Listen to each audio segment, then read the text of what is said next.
बिस्मिल्लाहिर्रहमानिर्रहीम, अस्सलाम वालेकुम।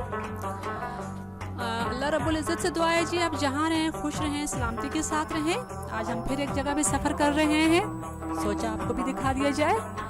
और ये इलाके आपको पता है कि अपनी खूबसूरती और ठंडे होने की वजह से बहुत मशहूर हैं। यहाँ टेम्परेचर बहुत कम होता है और गर्मियों में भी सर्दी का एहसास रहता है। चल रहे हैं, चलते जा रहे हैं। जैसे ही हम मंजिल पे पहुंचेंगे वो मैं आपको इलाका दिखा दूंगी और वो किस वजह से मशहूर है ये भी मैं आपको बताऊंगी। हमारे साथ सफ़र में रहिए और देखते रहिए। मेरी वीडियो पसंद आए तो प्लीज़ इसको सब्सक्राइब ज़रूर कीजिएगा, इस चैनल को लाइक और शेयर करना तो भूलिएगा ही नहीं। और कमेंट्स लिखना भी मत भूलिएगा, मैं आपके कमेंट्स का इंतज़ार करती हूँ। जनाब अभी चलते हैं और फिर आपको आगे दिखाते हैं। जी थोड़ा टाइम लगता है पहुंचने में, लाजमी बात है। काफ़ी दूर दूर एरियाज होते हैं, इलाके बहुत दूर दूर होते हैं, सफ़र करने में टाइम लगता है। एक गांव से लेके दूसरे गांव के दरमियान भी काफ़ी फासला होता है और कभी इतना कम फासला होता है कि एक पहाड़ के ऊपर एक वादी है और नीचे दूसरी वादी होती है। कभी इतने करीब भी वादियाँ होती हैं और कभी इतने दूर होती हैं कि सफ़र करके जाना पड़ता है। जी तो हम पहुँच गए हैं तहसील लाई का इलाका। ये इस वजह से मशहूर है, सरसब्ज़ो शादाब तो है ही, लेकिन इसके साथ इसके अंदर ख़ास बात जो है वो है चावल की काश्त। यहाँ के चावल इतने मशहूर हैं कि पूरे इलाके में सप्लाई किए जाते हैं और इनकी मिठास और जायका दूर दूर से लोग इनको लेने के लिए आते हैं। तो काफ़ी महंगे भी मिलते हैं बानिस्बत आम चावल के।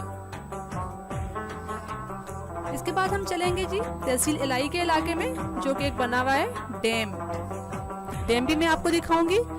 और ये दिखाऊंगी कि यहाँ भी बहुत ठंड रहती है, इलाके बहुत ठंडे हैं, लेकिन यहाँ की खास बात ये कि इसके दर्जा हरारत बहुत कम होता है। थोड़ा सा ऊपर गए हैं नीचे की तरफ दिखाने के लिए। ये देखें, घर भी है, आबादी है, सब्जा तो जरूर है, खेत तो लाजमी होंगे जहाँ आबादी होगी। घरों की खूबसूरती देखें। अच्छा, अमूमन आपको यहाँ घर इसी तरह के ट्रायंगल में नजर आते हैं, क्योंकि यहाँ बारिशें होती हैं, बर्फबारी होती है, यालाबारी होती है, तो वो छतों पे ठहरने के लिए कि वो ना ठहरे और फौरन जमीन की तरफ आ जाए तो ढलान बना दी जाती है। पक्के घर कम नजर आएंगे, टीन की चादर वाले घर आपको ज्यादा नजर आएंगे इन इलाकों में, क्योंकि जलजले भी तो यहीं आते हैं ना। ये देखें। अच्छा, टीन की चादरों को जब कलर कर दिया जाता है ना तो बहुत खूबसूरत नजर आती है। चलते हैं दोस्तों तहसील इलाई का इलाका, जहाँ का डैम, वो डैम ये है जी जिसके बारे में मैंने आपको बताया। काफी बुलंदी पे खड़े हैं, डैम आपको नजर आ रहा है। ये यहाँ का काफी मशहूर डैम है, दूर दूर से लोग इसको देखने के लिए आते हैं। छोटे मोटे दरिया तो मैं आपको दिखाती रहती हूँ ना, मेरी वीडियोस में तो नजर आते हैं, कहीं दरिया गहरे, कहीं कम, कहीं ज्यादा। लेकिन यहाँ की सबसे खास बात यह है कि इसमें पानी बहुत मीठा होता है।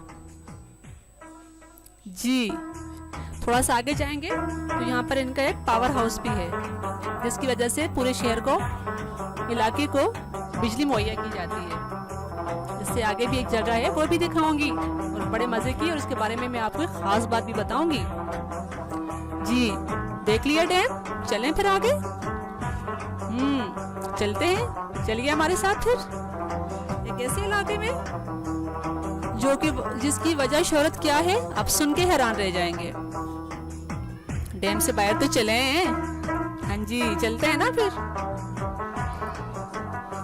जी जनाब, तो हम पहुंच गए हैं उस इलाके के बारे में जिसका नाम है काला ढाका, यानी कि तोड़गर।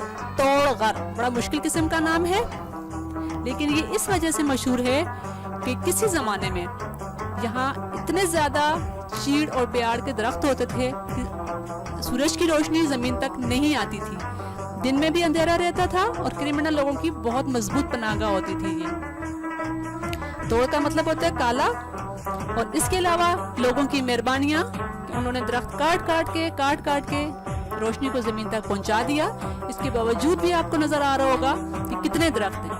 अब तो आसमान नजर आ रहा है ना, किसी भी जमाने में आसमान नहीं नजर आता था और न सूरज की रोशनी नीचे नजर आती थी, इसलिए इसको कहा जाता था उर्फ़े आम में काला ढाका या तोड़गर। गर का मतलब गार।